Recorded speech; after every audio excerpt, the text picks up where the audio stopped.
الحمد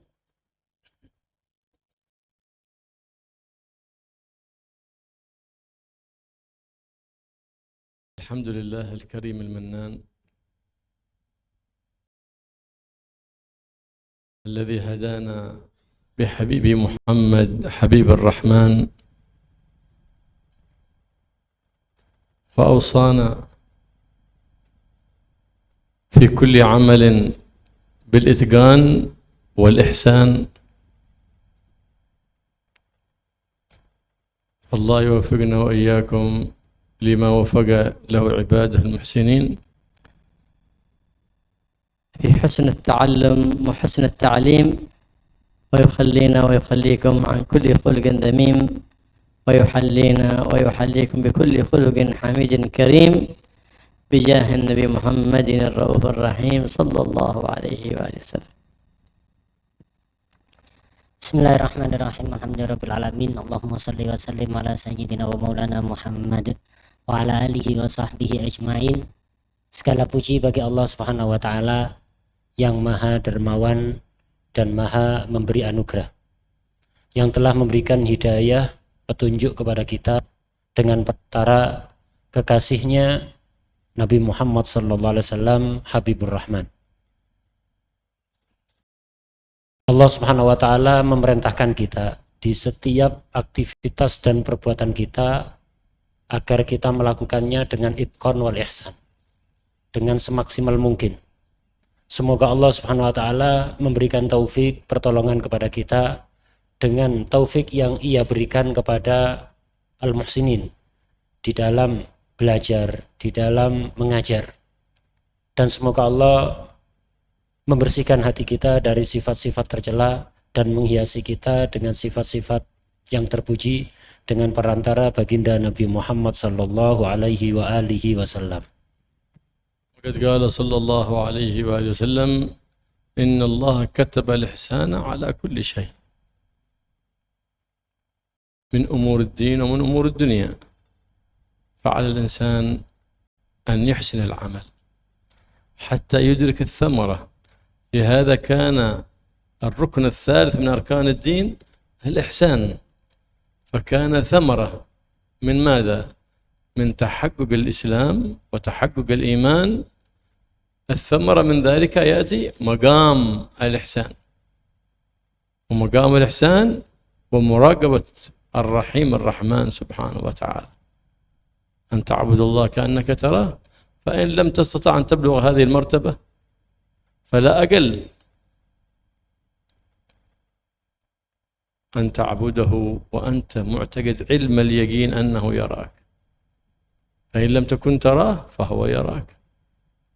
فهكذا يبلغ الإنسان مقام الإحسان بمراقبة الرحمن سبحانه وتعالى. وأنت إذا أردت الإحسان في القول، أردت الإحسان في العمل، تقدر بجانبك حبيب الرحمن محمد صلى الله عليه وسلم، لو كان حاضر هل بأفعل هذا الفعل أم لا؟ هل بأتكلم بهذه الكلمة أم لا؟ إن ليس فيها شيء تتكلم بها. لو كان حبيبي محمد حاضر بأتكلم بأفعل، فإذا إلزم ذلك. إذا كان حبيبي محمد موجود أنا ما بأتكلم ولا بفعل هذا، إذا أترك من الله. بهذا يتقوى مقام الله، مقام الإحسان، تلتحق بالناس الزيان، كما كان سيدي أبا يزيد البسطامي صاحب همة يقول لوالدته الآن صرت بالغ، التحقت بالرجال، صرت بالغ الآن صرت رجل. هذا ما يصير الرجل رجل حتى يرى النبي محمد صلى الله عليه وسلم. هل رأيت النبي محمد؟ قال لا، قال ما بتصير رجل إلا برؤية النبي محمد صلى الله عليه وسلم. فقال كيف الطريقة؟ فقالت احسن في عملك لله واخلص لله وعلق قلبك بحبيب الله واكثر من الصلاة عليه صلى الله عليه وسلم.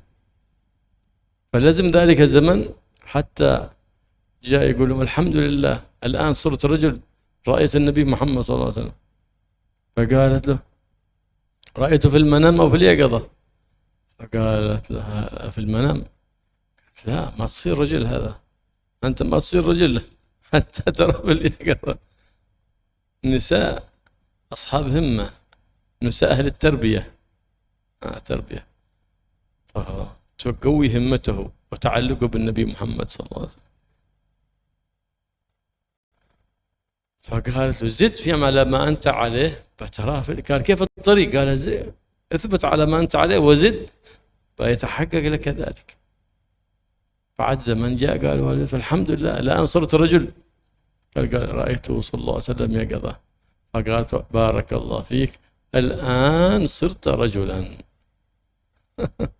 الآن صرت رجلا. هكذا كانت أمهات أهل تربية. ما هو يأتي عندها ابنها تقول هل أكلت أو ما أكلت، ما تقول هل صليت أو ما صليت. إيش من أم هذه؟ ظاهرها محبة باطنها بغض. أكلت ولا ما أكلت؟ ما بدأت للبيت صليت، نعم صليت جماعة، ما تسأل عن هذا، ما تسأله إلا عن إصلاح الشبح، لكن ما تسأل عن صلاة. فلهذا النساء ما يعرفن التربية، لأن من لا تربى ما بيربي، ومن تربى ربى، ومن ترقى بغير رقى غيره، ومن تعلم علم، لأن الإناء ينضع بما فيه. فلهذا النبي محمد صلى الله عليه وسلم أوصاك إذا أردت الزواج فاظفر بذات الدين تربت يداك. الله يرزقنا زوجات وأمهات صالحات عابدات طائعات مستقيمات على نهج النبي محمد سيد السادات صلى الله عليه وآله وسلم.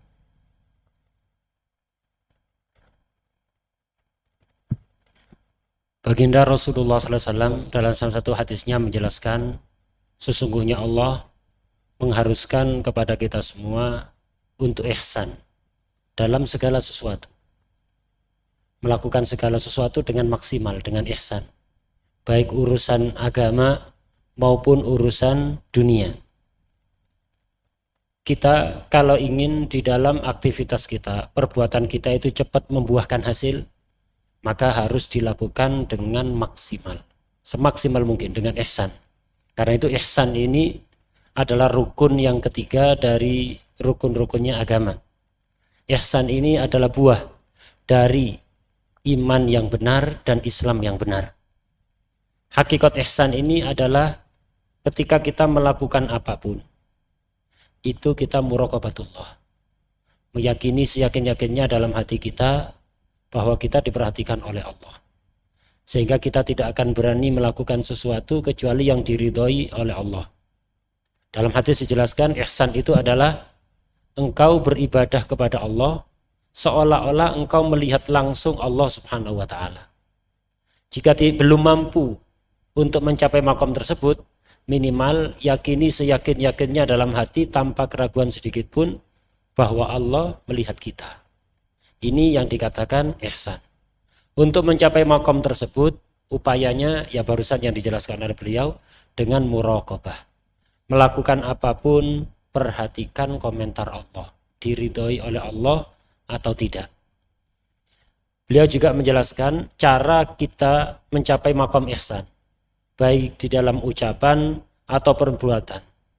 Setiap kita mau berbicara, bayangkan di samping kita ada baginda Rasulullah SAW. Kira-kira kalau ada baginda Nabi, kita berani mengatakan kata-kata tersebut atau tidak? Kalau berani, lanjutkan. Kalau tidak berani, jangan pernah diucapkan. Begitu juga ketika mau melakukan apapun, bayangkan di samping kita ada baginda Rasulullah SAW. Jika kita berani melakukannya di hadapan Rasulullah, di samping Rasulullah, lanjutkan. Jika tidak berani, jangan pernah untuk dilakukan. Dengan begitulah, kita itu akan mencapai makom ihsan. Dengan segala aktivitas kita, ucapan kita, itu kita selalu membayangkan di samping kita ada Rasulullah Sallallahu Alaihi Wasallam. Kemudian beliau mengisahkan cerita Al-Imam Abu Yazid Al-Bustami, qaddasallahu ruhahu. Beliau dulu ketika masih baru balik, kecil kemudian balik, beliau berkata kepada ibundanya, wahai ibundaku, sekarang aku telah menjadi laki-laki dewasa. Kata ibunya, belum, kamu belum dewasa. Belum menjadi orang yang layak disebut rajul. Belum layak. Apakah kamu selama ini pernah ketemu Rasulullah SAW? Imam Abu Yazid menjawab, belum pernah. Ya berarti kamu belum dewasa, kata ibunya. Kemudian beliau bertanya, bagaimana caranya untuk bisa bertemu Rasulullah SAW? Ibunya menasehati, perbaiki amalmu karena Allah. Perbanyak sholawat kepada Rasulullah SAW. Kuatkan ikatan hatimu, kecintaanmu kepada Rasulullah SAW. Akhirnya beliau berusaha. Amalnya diperbaiki lillahi ta'ala, memperbanyak sholawat, terus menambah pengetahuan tentang Rasulullah SAW, menambah cinta kepada Rasulullah SAW, sampai akhirnya beliau berhasil ketemu Rasulullah SAW. Kemudian datang lagi ke ibunya, wahai ibundaku, sekarang aku telah menjadi laki-laki dewasa, karena aku sudah bertemu Rasulullah SAW. Ibundanya bertanya, kamu ketemu Nabi dalam mimpi atau dalam keadaan terjaga? Dia menjawab, dalam mimpi. Oh berarti belum. Kamu belum layak dikatakan sebagai rajul. Belum layak dikatakan sebagai laki-laki dewasa. Kecuali kalau kamu sudah bertemu Rasulullah SAW dalam keadaan terjaga. Kemudian beliau bertanya, bagaimana caranya wahai ibundaku? Kemudian ibundanya menasihati, apa yang kamu lakukan selama ini itu ditingkatkan lagi. Ibadahnya diperbanyak lagi lillahi ta'ala. Niatnya ditingkatkan, ikhlasnya ditingkatkan, sholawatnya ditambah, kecintaan pada Rasulullah SAW ditambah. Akhirnya beliau nuruti nasihat ibunya. Begitulah ibunda zaman dahulu. Itu betul-betul bisa menjadi seorang murabbi, pendidik yang sejati kepada putra-putranya. Akhirnya Imam Abu Yazid ini menuruti nasihat ibunya sampai akhirnya beliau berhasil memandang wajah indah Nabi Muhammad SAW dalam keadaan terjaga. Kemudian beliau datang pada ibundanya, wahai ibundaku, aku sekarang menjadi laki-laki dewasa karena aku sudah berhasil memandang wajah indah Rasulullah SAW dalam keadaan terjaga. Akhirnya ibunya kemudian memberikan ucapan selamat, semoga Allah memberkati engkau, wahai anakku, engkau sekarang betul telah menjadi orang besar. Begitu ibu zaman dahulu itu. Selalu mendidik putra-putrinya untuk menjadi orang-orang istimewa di hadapan Rasulullah SAW dan di hadapan Allah Subhanahu wa Ta'ala. Beda dengan para ibu di zaman sekarang. Banyak ketika ketemu anaknya yang ditanya, sudah makan apa belum? Dan sudah jarang ibu-ibu yang bertanya pada putra-putrinya, sudah sholat apa belum? Sholatnya jamaah atau sendirian? Ini jarang sudah di zaman sekarang ibu yang seperti itu. Yang ditanya yang berkaitan dengan jasad, urusan makan dan semisalnya. Ini kenapa terjadi perubahan seperti ini? Ya gara-gara ibu ini dulu ketika masa kecilnya tidak terdidik dengan benar di keluarganya. Orang itu bisa mendidik orang lain setelah terdidik oleh generasi sebelumnya, oleh keluarganya atau yang lain. Orang itu bisa mengajar dengan benar setelah belajar dengan benar. Pepatah mengatakan al-ina yamdok bima fi. Wadah itu akan mengeluarkan cairan sesuatu yang ada di dalamnya. Kalau yang di dalamnya air, yang keluar air. Kalau yang di dalamnya teh misalnya, yang keluar juga teh. Nah, begitu. Al-ina yamdok bima fi. Karena itu Islam itu sangat perhatian kepada calon bapak untuk mencari calon ibu bagi anaknya yang agamanya baik. Baginda Rasulullah SAW menasihatkan kalau mau mencari istri, itu syarat nomor 1 adalah fadfar bidatiddin taribat yadak. Gitu. Carilah istri yang agamanya baik. Dengan begitu engkau akan beruntung. والسبيل للإحسان في الدنيا والدين لتسلم في يوم الدين يوم لا ينفع مال ولا بنون هو أن تركز فيما أنت فيه. إذا أردت أن تنجح في طلب العلم ركز. أنت جيت إلى معهد تريد أن تطلب العلم النافع، إذا ركز فيه واجعل وجهتك كلها خالصة، لا تتلفت إلى غير ذلك، لأنك ما جيت إلا لغرض واحد، فاقصد وركز في ذلك الغرض وأحكم تلك المهمة، ركز فيها. أردت أن تحسن الصلاة، إذن ركز في صلاتك، من حين ما تقول الله أكبر لا تفكر إلا فيما أنت فيه، لأنك ما يمكن أن تفعل شيء آخر في الصلاة، في معاني الذكر، معاني القراءة، معاني الدعاء، ركز فيها فقط. فتخرج من الصلاة بنتيجة جيدة 90% 80%. أما من حين ما يدخل الصلاة وكل فكره خارج الصلاة، ماذا يفعل بعد الصلاة؟ إيش من برنامج بعد الصلاة؟ بل ربما رتب البرنامج كله اللي بيفعله في اليوم في الصلاة، نسأل الله العافية والسلام. والنبي محمد صلى الله عليه وسلم ليس للمرء من صلاته إلا ما عقل فيها، أي ما حضر قلبه فيها. رابع برسين كم 60 20 30 الله أعلم، على قدر حضور القلب تكون النسبة. والمصيبة كل المصيبة إذا دخل في الصلاة من أولها إلى آخرها وهو غير حاضر، إذا ماشي فيها أبدا حضور حتى قليل. شو قال بعض العلماء تلزمه الإعادة، لكن المقرر عند جمهور العلماء ما عليه الإعادة، لكنها سلوبة الأجر والعياذ بالله. فأنت تريد أن تحكم حتى أمور الدنيا في عمل دنيا، ركز فيه بتنجح فيه. إيش أنا في عمل دنيا خلاص، حتى وأنت تلعب كرة تنجح فيها، ركز فيها بتنجح فيها. هكذا يمكن تماك، فتحسن كل عمل تقبل عليه بأن تجعل وجهتك وتركيزك إلى ذلك الأمر، من أمر دين أمر دنيا، فتنجح في كل حياتك، فتكون من المحسنين لأمر الدين ومن المحسنين لأمر الدنيا. والإحسان محمود في الدنيا، محمود في الدين، محمود. لكن المتلفت هذا في الصلاة وفكره خارج الصلاة، في الحلقة في الدرس وفكره خارج الدرس، لا أحسن دين ولا أحسن دنيا، مسكين. إيش هذا؟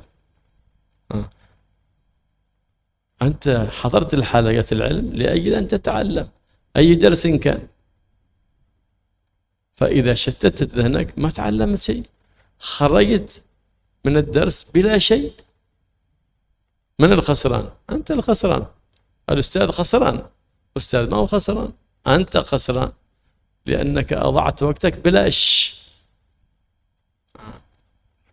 العاقل لا يضيع وقته، لأن طالب العلم خصوصا أعز ما كان عليه الوقت، كما قال الإمام الغزالي: وأوقاتك عمرك وعمرك رأس مالك فانظر أين تضعه. وكل نفس من أنفاسك جوهرة لا قيمة لها، لو بترجع ساعة مضت بكنوز الدنيا ما تقدر تردها. فتتعجب من الإنسان يقول تعال بنضيع وقت. وقد ابتلينا في هذا الزمان بأجهزة كذلك تضيع لنا الأوقات، لا تسمن ولا تغني من جوع، وهي المسمى بالسوشيال ميديا. إثمها أكثر من نفعها، لكن العاقل الذي يستخدمها لغاية في الخير، وإلا فإن أطلقتها أوقعتك في الشر، كما قد رأينا أناس أخيار لكن تعلقوا بالجوال، فصار يتنقل من جيمز إلى جيمز، حتى صار مثل الجيمز، لا له فكر ولا له عقل ولا له شيء أبدا. وهذا الجيمز إنما هو سياسة خطيرة لإفساد الإنسان، ما هو للمسلم فقط، إفساد الإنسان، لأنه في أثناء الجيمز تنشر دعايات، وطبيعة الإنسان عنده فضول فيفتح أولا ثم يفتح ثانيا فيدخل باب بعد باب من ظلمة إلى ظلمة يتنقل حتى يعتمي بالظلمات والعياذ بالله. بعد ذلك إذا أظلم القلب خلاص ما عاد رأى الحق ولا عاد رأى، فرأى الحق ما يعتبره، وإن رأى الباطل، بل ربما رأى الباطل حق ورأى الحق باطل والعياذ بالله. هذا يسمونه القلب المفتون، القلب المفتون. لكن المؤمن خصوصا طالب العلم يكون عنده فرقان، يفرق بين الحق والباطل. بيش؟ بتقوى الله، مراقبة الله، بالإحسان، يجعل الله لك فرقان. تقول الله يجعل لكم فرقانا تفرق بين الصدق والكذب، بين الحق والباطل. لهذا أنت تطلب العلم لأجل ماذا؟ لأجل أن تصلح ظاهرك أولا ولا تصلح باطنك؟ هو للباطن، ابدأ بنفسك. ثم إذا صلح الباطن ينتشر الصلاح على الظاهر. أول صلاح الباطن في القلب، أن يقر الحق في قلبك، كما قال الحبيب علي حبشي: اعرف الحق أولا في باطنك، ثم لا ما تعرف الحق في باطنك إلا إذا عرفت الحق لأهله وأخذت الحق عن أهله. اعرف الحق لأهل الحق واسلك معاهم في طريق الحق، في السلوك الحق، في قول الحق، في فعل الحق، في طريق التقى، حيث ما ساروا وراهم أنت في أمان. أنت في أمان إذا صحبت أهل الحق وجالست أهل الحق، ما يقدر عليك الشيطان أبدا. وأكثر ما يدخل الشيطان على خصوصا الشباب من مجالسة الضد. إذا جالس الجليس السيء تتغير أخلاقه، كما قيل: عن المرء لا تسأل وسل عن قرينه إن القرين بالمقارن يقتدي. اختار لك صحبة صالح، هذا صاحب يعيننا على الخير، يعيننا. كما قال الإمام الحداد: لقد عز في هذا الزمان موافق يعينك في مجد وينهاك عن سفل، إن قلت خيرا قال لبيك مسرعا، وإن قلت شرا قال أقليك وتقلي. الصاحب الخير الذي يجالسك، فإذا جالسك إن فعلت الخير أعانك عليه، وإن نسيت أن تفعل الخير ذكرك، شوف نسيت كذا. هذا صاحب طيب هذا. والسيء فر منه فرارك من الأسد، الذي إن فعلت الخير ما أعانك، ربما ثبطك، ماشي فائدة من هذا، خلاص حطم همتك. وإن نسيت لم يذكرك، بل وجهك إلى وجهات، لا أعانك على مراجعة، لا أعانك على ذكر، لا أعانك على صلاة. إذن هذا صديق سيء هذا.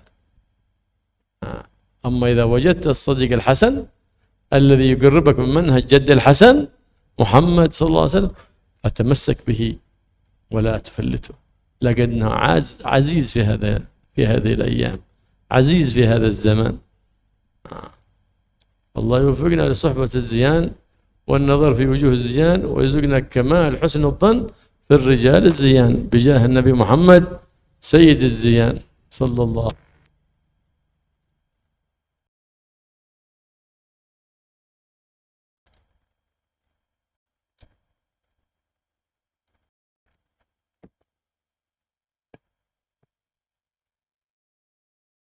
Beliau menjelaskan bahwa ihsan itu mutlak diperlukan, baik urusan dunia maupun agama.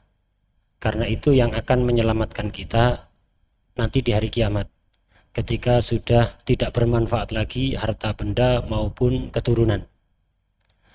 Cara ihsan itu bagaimana? Baik urusan dunia maupun agama, dengan fokus, targis, konsentrasi penuh. Itu cara untuk ihsan. urusan agama ataupun urusan dunia. Ketika Anda melakukan urusan dunia yang konsentrasi, yang fokus, yang serius, Anda akan menjadi muhsin dalam urusan dunia. Ketika dalam urusan agama yang konsentrasi, fokus, serius, dengan begitu Anda akan menjadi muhsin dalam urusan agama. Jangan suka tolak-toleh. Ketika Anda melakukan sesuatu, fokus itu, jangan sambil melakukan yang lain. Itu yang akan membuat orang itu gagal. Sebagai contoh beliau tadi, ketika kita sholat, sejak kita takbir sudah fokuskan pikiran kita di dalam sholat. Pikiran kita itu fokuskan untuk merenungi makna ayat yang kita baca, zikir yang kita baca, doa yang kita baca. Dengan begitu Anda selesai sholat akan merasakan hasil yang begitu luar biasa. Nilai sholat Anda mungkin 80% atau 90%. Caranya begitu. Begitu masuk sholat, jangan memikirkan yang lain. Adapun kalau orang sholat, sebagian orang itu sejak takbir pikirannya sudah di luar sholat. Sepanjang sholat dia pikirannya nanti setelah sholat saya akan melakukan ini, akan melakukan itu. Kadang-kadang panitia misalnya sebuah acara, itu ngatur acara di dalam sholat. Jadi dia sholat takbir tapi sepanjang sholat pikirannya itu ngatur acara. Nanti mukadimahnya begini, yang bagian ini fulan, yang bagian ini fulan. Akhirnya sholatnya tidak punya nilai sama sekali. Mulai takbir sampai salam sama sekali hatinya tidak hadir. Padahal baginda Rasulullah SAW bersabda, laisa lil mar'i min sholatihi illa ma'aqal. Orang itu tidak akan mendapatkan pahala sholat kecuali sesuai dengan hadirnya hati dia di dalam sholat. Hadir hati 20%, pahalanya 20%. Begitu juga jika 60 atau 50 atau yang lain. Jadi inti pahala sholat yang kita dapatkan itu sesuai dengan hadirnya hati kita di dalam sholat. Musibah terbesar adalah ketika sama sekali tidak hadir hati kita di dalam sholat sejak awal sampai akhir. Walaupun sholat seperti ini menurut mayoritas ulama tidak wajib diulangi. Tapi pahala nggak ada.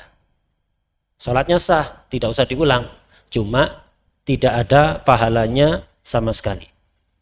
Dalam urusan dunia juga orang itu harus fokus. Walaupun main bola kata beliau. Main bola itu kalau ingin bagus mainnya ya harus fokus, konsentrasi, yang serius. Dengan fokus, targis kata beliau, serius, konsentrasi, Anda akan sukses dalam urusan apapun. Anda akan menjadi orang muhsin dalam urusan agama maupun urusan dunia. Dan ihsan ini terpuji, walaupun dalam urusan dunia, apalagi dalam urusan agama. Jangan tolak-toleh, jangan pikirannya itu terbagi. Ketika Anda ngaji, belajar, ta'allum, ya pikirannya dalam belajarnya, jangan mikir yang lain. Ketika sholat juga demikian. Dengan begitu, hasil yang Anda dapatkan akan maksimal. Santri misalnya, ketika hadir halaqah pengajiannya, kemudian dia fokus, hatinya hadir, bukan hanya badannya yang hadir, maka dia akan mendapatkan hasil yang maksimal. Tapi kalau Anda hadir di majelis pengajian, tapi pikiran Anda di luar, ini buang-buang waktu, tidak akan dapat hasil apapun. Yang rugi Anda sendiri, bukan guru Anda. Yang rugi Anda sendiri. Orang yang akalnya sempurna, apalagi dia berstatus sebagai thalibul ilm, santri, pelajar ilmu agama, itu harus betul-betul bisa menjaga waktunya. Karena yang paling mahal bagi santri itu adalah waktunya. Sebagaimana dikatakan oleh Imam Ghazali, setiap waktu yang kau lalui itu adalah umurmu. Dan umurmu adalah modal utamamu untuk mencapai kebahagiaan dunia maupun akhirat. Sebentar saja dari waktu yang kita miliki, itu kalau dihargai dengan permata semahal apapun, itu belum sebanding. Sangat mahal waktu kita itu. Tapi ya sangat disayangkan di zaman ini kita banyak mendapatkan ujian yang menyebabkan banyak waktu kita terbuang sia-sia. Khususnya media sosial kata beliau, sosmed. Nah, ini yang banyak sekali menyita waktu orang-orang di zaman sekarang, sehingga terbuang sia-sia. sosmed ini ada manfaatnya, tapi madorotnya lebih besar. Karena itu orang yang akalnya sempurna akan menggunakan media sosial untuk sesuatu yang manfaat. Tidak digunakan untuk buang-buang waktu. Adapun orang yang tidak berakal, itu akan membuang-buang waktu dengan gadgetnya. Main game satu, selesai ganti game yang lain. Dan di dalam game yang ada di HP, yang ada dalam gadget itu, nanti tengah-tengah main game muncul iklan. Dan kebanyakan dari kita itu fudul. Suka fudul, akhirnya ada iklan dibuka. Kadang-kadang iklannya tidak benar, tidak bagus. Akhirnya muncul iklan-iklan yang akhirnya kita masuk ke dalam lautan kegelapan sampai menjadi orang-orang yang betul gelap. Saat itu sudah. Orang yang sudah kecanduan main game, itu nanti menjadi orang yang seperti nggak punya pikiran. Seperti orang yang nggak punya akal. Apalagi kalau dia suka masuk-masuk kepada iklan-iklan yang muncul, yang kebanyakannya tidak baik. Ini akhirnya hatinya akan menjadi gelap. Ketika hati sudah menjadi gelap, disebut hati yang maftun. Tidak bisa membedakan mana yang hak, mana yang batil. Lebih parahnya, yang hak dianggap batil, yang batil dianggap hak. Ini gara-gara ya begitu suka buang-buang waktu untuk hal-hal yang tidak diridhoi oleh Allah Subhanahu wa taala. Orang mukmin apalagi santri itu harus memiliki furqan dalam hatinya. Cahaya yang membedakan antara mana yang hak, mana yang batil. Sehingga dia mengetahui mana yang hak, mana yang batil. Bagaimana cara seorang mukmin atau santri itu bisa memiliki furqan, pembeda antara mana yang hak dan yang batil? Harus takwa. Kedua, harus muraqabah. Dalam segala hal itu dia yakin bahwa dia diawasi oleh Allah. Sehingga ketika mau melakukan atau berbuat apapun, itu selalu memperhatikan komentar Allah dan ihsan tadi itu. Kemudian orang yang punya furqan, dia akan membedakan mana yang bohong, mana yang benar, mana yang hak, mana yang batil. Kemudian beliau menasihatkan untuk kita ini memperbaiki hati kita, memperbaiki batin kita. Kalau kita sudah bisa memperbaiki batin kita, nanti kita bisa memperbaiki orang lain. Fokuslah memperbaiki batin sebelum memperbaiki zahir. Dan kemudian beliau menyebutkan tadi salah satu bait syair dari qasidahnya Imam Ali Habsyi yang menasihatkan kepada kita irifil haq li al haq wasluk ma'hum fi tariqit tuqa hisaru warahum. Ketahuilah hak untuk orang-orang yang ahlul haq. Ikuti mereka. Jadi ketahui hak kebenaran untuk orang-orang yang ahlul haq. Ikuti mereka kemanapun mereka pergi. Ikuti mereka di jalan ketakwaan. Kemudian yang paling bahaya di zaman sekarang, khususnya bagi santri, itu adalah berteman dengan orang yang tidak sejalan. Teman yang tidak baik. Nah, teman ini pengaruhnya sangat besar, sebagaimana dalam syair yang sangat masyhur, jangan engkau bertanya tentang seseorang, tapi tanyalah siapa temannya. Karena setiap orang itu akan meniru perbuatan temannya. Jadilah teman-teman yang baik walaupun susah. Sebagaimana dikatakan oleh Imam Haddad bahwa di zaman sekarang ini sangat sulit mencari teman yang baik, yang selalu membantu kita untuk meningkatkan diri dan melarang kita dari hal-hal yang sifatnya rendahan. Ketika kita mengatakan baik, dia akan bergegas membantu kita. Ketika kita merencanakan perbuatan tidak baik, maka dia akan mengatakan pada kita, kamu yang meninggalkan aku atau aku yang meninggalkan kamu. Nah, teman-teman seperti ini sulit dicari. Kalau ketemu, dijaga baik-baik. Karena sangat sulit mencari teman seperti itu. Teman yang baik itu kalau kita mau melakukan kebaikan, dia membantu. Kalau kita lupa, dia mengingatkan. Adapun teman-teman yang tidak baik, itu jauhi. Sebagaimana kita menjauhi hewan buas seperti singa, ini lebih berbahaya dibanding singa. Teman yang tidak baik ini. Teman yang tidak baik ini kalau kita mau melakukan kebaikan, dia gembosi. Jadi melemahkan semangat kita.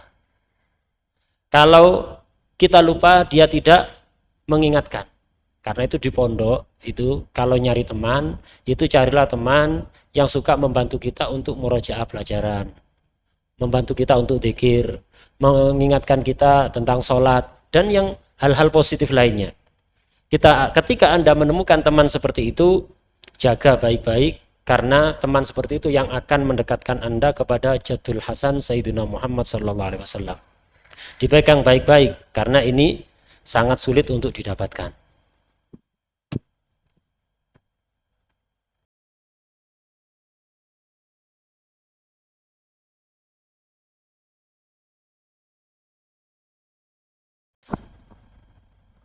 والإنسان محل الزلل محل الغلط، لكن يفيق ويرجع ويتوب. كلنا محل الزلل محل الغلط يؤوب، محل التقصير لكن نتدارك ما فرطنا وما قصرنا، كلنا محل ذلك. إنما يذكر بعضنا بعضا، لهذا كان المؤمن مرآة المؤمن، يعني ينبه أخيه، كل ما رأى في نقص نبهه، وأنا إذا رأيتك في نقص بأنبهك، وهكذا يكمل بعضنا بعضا. نعم. ومما يفيدك في أن تكون لك همة في طلب العلم وحفظ العلوم والاستقامة في طلب الخير أن تواظب على هذه الدعوة بعد كل فريضة، وهي اللهم اغنني بالعلم وزينني بالحلم وأكرمني بالتقوى وجملني بالعافية وحققني بالاستقامة. والله يحقق لنا هذه الدعوات ويجعلنا وإياكم من المفتقرين بفضل الله رب البريات المقتدين بحبيب الله محمد سيد البريات صلى الله عليه وعلى آله وصحبه وسلم، ويرزقنا وإياكم الإحسان في كل ما نقول وفي كل ما نفعل، ويجعلنا وإياكم من المحسنين، ويرزقنا صحبة أهل الإحسان، ويرزقنا كمال حسن الظن في المحسنين بجاه النبي محمد سيد المحسنين صلى الله عليه وآله وصحبه وسلم. والحمد لله رب العالمين. Setiap orang itu pasti punya kesalahan. Manusia itu tempatnya salah dan keliru. Akan tetapi setiap kita ketika melakukan kesalahan atau lupa atau kekeliruan, segera diperbaiki, jangan putus asa. Apapun kesalahan kita di masa yang lalu itu diperbaiki, baik itu kecerobohan, kesalahan. Karena itu masing-masing dari kita perlu untuk diingatkan. Jadi masing-masing itu harus mengingatkan yang lain dan harus berbahagia ketika ada yang mengingatkan akan kekurangan dan kesalahannya. Karena disabdakan oleh Rasulullah SAW, al-mu'min mir'atul mu'min. Seorang mukmin itu harus bisa menjadi cermin untuk mukmin lainnya. Cermin itu akan menampakkan kita apa adanya. Tidak munafik, tidak nutup-nutupi. Begitu juga orang mukmin ketika melihat mukmin lainnya melakukan kekeliruan, kesalahan, harus mau menunjukkan engkau keliru, jangan melakukan seperti ini. Itu mukmin yang sejati, harus bisa menjadi cermin untuk mukmin lainnya, harus bisa saling menyempurnakan satu sama lain. Kemudian beliau mengijazahkan doa yang sangat bermanfaat untuk menumbuhkan semangat tinggi di dalam mempelajari ilmu agama dan bisa menjadikan kita sebagai orang istiqomah. Ini dirutinkan dibaca setiap habis sholat fardu. Doanya adalah Allahumma aghnini bil ilmi wa zayyinni bil hilmi wa akrimni bit taqwa wa jammilni bil afiyah wa haqiqni bil istiqamah. Saya ulang satu kali lagi. Allahumma aghnini bil ilmi wa zayyinni bil hilmi wa akrimni bit taqwa wa jammilni bil afiyah wa haqiqni bil istiqamah. Ini dirutinkan setiap sehabis salat fardu. Semoga Allah betul-betul mewujudkan doa-doa ini untuk kita semuanya dan menjadikan kita sebagai orang-orang yang selalu mengikuti jejak baginda Rasulullah SAW. Dan semoga kita dikaruniakan oleh Allah ihsan, baik dalam ucapan kita ataupun perbuatan kita. Semoga kita dijadikan muhsinin dan selalu dekat dengan orang-orang muhsinin, selalu husnudzon kepada mereka dengan berkat Nabi Muhammad SAW. Allahumma زينا بالعلم وكرمنا بالتقوى وجملنا بالعافية حقنا بالاستقامة واحفظنا من جبات الندامة يوم القيامة يا رب العالمين. اللهم علمنا ما جهلنا وفي الأعمال بما علمنا وارزقنا الإخلاص فيما علمنا وفيما عملنا يا رب العالمين، واحفظنا من كل أذى ومن كل بلاء بجاه الحبيب المصطفى محمد صلى الله عليه وسلم. وقرب من الأخيار وابعد عن الأشرار وكن جميع المضار وشر ما تأتي بالأيام والليال، ومن علينا وعليهم بالصحة التامة والعافية التامة الظاهرة والباطنة، واجعلنا عبيد إحسان وامتنان لا عبيد لا عبيد امتحان بجاه حبيبك محمد صفوة الأكوان، وقرب منا أهل الإحسان واجعلنا من أهل الإحسان بجاه سيد أهل الإحسان محمد حبيب الرحمن صلى الله عليه وآله وصحبه وسلم. والحمد لله رب العالمين بسر الفاتحة. الله صراط المستقيم صراط الذين